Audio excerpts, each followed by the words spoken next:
ಇಂದೇ ಡೌನ್ಲೋಡ್ ಮಾಡಿ ಮತ್ತು ನಿಮ್ಮ ನೆಚ್ಚಿನ ಶೋಗಳನ್ನು ಆನಂದಿಸಿ.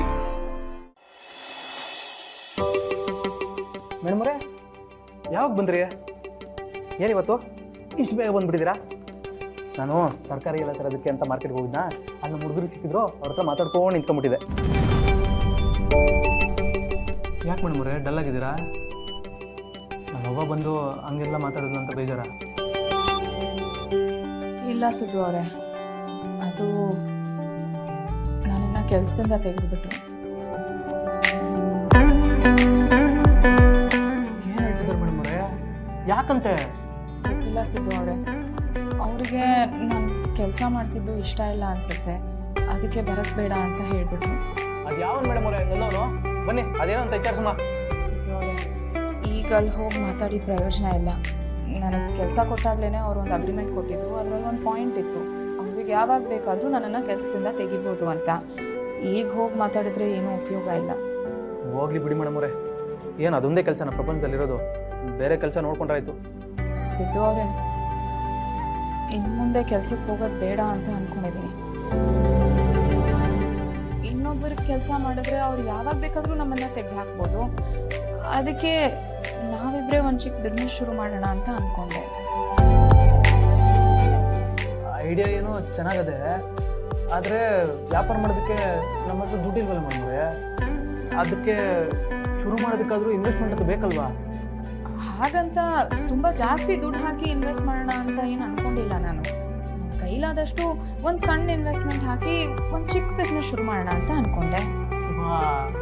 ಹಾಗಾದರೆ ನಿಮ್ಮ ತಲೆಯಲ್ಲಿ ಏನೋ ಇದೆ ಅಂತ ಆಯಿತು. ಸರಿ, ಅದೇನೋ ಅಂತ ಬೇಗ ಹೇಳಿ. ವರ್ಕೌಟ್ ಆಗೋದಾದರೆ ನಾಳಿಂದನೇ ಶುರು ಮಾಡಮ್ಮ.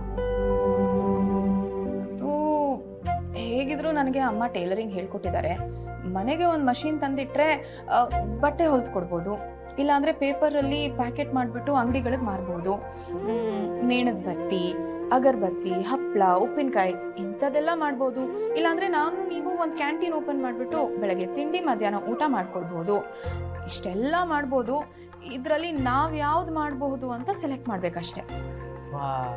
ಮೇಡಮ್ ಅವರೇ, ನೀವು ಹೇಳ್ತಿರೋದು ನೋಡಿದ್ರೆ ನಾವು ಇನ್ನೊಬ್ರು ಕೈ ಕೆಳಗಡೆ ಕೆಲಸ ಮಾಡೋ ಅವಶ್ಯಕತೆನೇ ಇಲ್ಲ. ನಮ್ಮ ಕಾಲ ಮೇಲೆ ನಾವು ಸ್ವಂತವಾಗಿ ನಿಂತ್ಕೊಂಡು ದುಡಿಯೋಕ್ಕೆ ಇಷ್ಟೊಂದು ಅವಕಾಶಗಳವೆ. ಆದರೂ ಜನಗಳು ಇನ್ನೊಬ್ರ ಹತ್ರ ದುಡಿಯೋಕ್ಕೆ ಏನು ಕೊಯ್ತಾರೆ ಅನ್ನೋದೇ ಗೊತ್ತಿಲ್ಲ.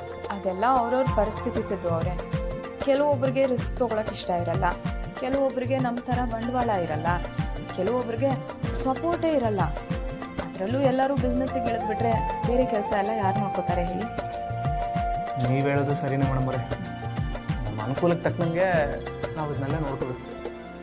ಸರಿ, ಈಗ ನಾನು ಇಷ್ಟೆಲ್ಲ ಐಡಿಯಾ ಕೊಟ್ಟನಲ್ಲ, ಇದರಲ್ಲಿ ನಾವು ಯಾವ್ದು ಮಾಡ್ಬೋದು ಅಂತ ಅನಿಸುತ್ತೆ ನಿಮಗೆ? ಅದನ್ನ ನಾನೊಬ್ಬರೇ ಹೇಳಕ್ಕೆ ಹೆಂಗಾಯ್ತದೆ ಮೇಡಮ್ ಅವರೇ? ಇಬ್ಬರು ಸೇರಿ ಯೋಚನೆ ಮಾಡಮ್ಮ. ತರಕಾರಿ ತಿಂತೀನಿ, ಮೊದಲು ಅಡುಗೆ ಮಾಡ್ಬಿಡ್ತೀನಿ, ಊಟ ಮಾಡಿಬಿಟ್ಟು ಆದಮೇಲೆ ನಿಧಾನಕ್ಕೆ ಯೋಚನೆ ಮಾಡಮ್ಮ. ಸಿಗೋರೆ, ಈಗ ಹೇಗಿದ್ರು ನಾನು ಸ್ವಲ್ಪ ಫ್ರೀಯಾಗಿ ಇದ್ದೀನಲ್ಲ, ನಾನು ಹೋಗಿ ಅಡುಗೆ ಮಾಡ. ಯಾಕೆ ಮೇಡಮ್ ಅವರೇ, ನಾನು ಅಡುಗೆ ಚೆನ್ನಾಗಿ ಮಾಡೋದಿಲ್ಲ ಅಂತ ಹಿಂಗೆಲ್ಲ ಹೇಳ್ತಿದ್ದೀರಾ?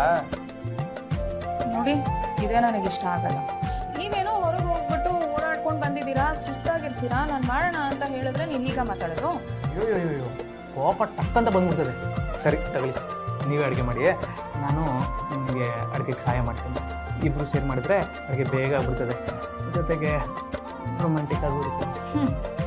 ಎಲ್ಲ ಏನು ಕಮ್ಮಿ ಇಲ್ಲ, ಕೊಡಿ.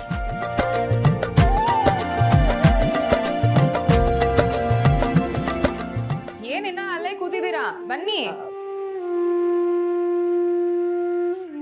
ಲಕ್ಷ್ಮೀ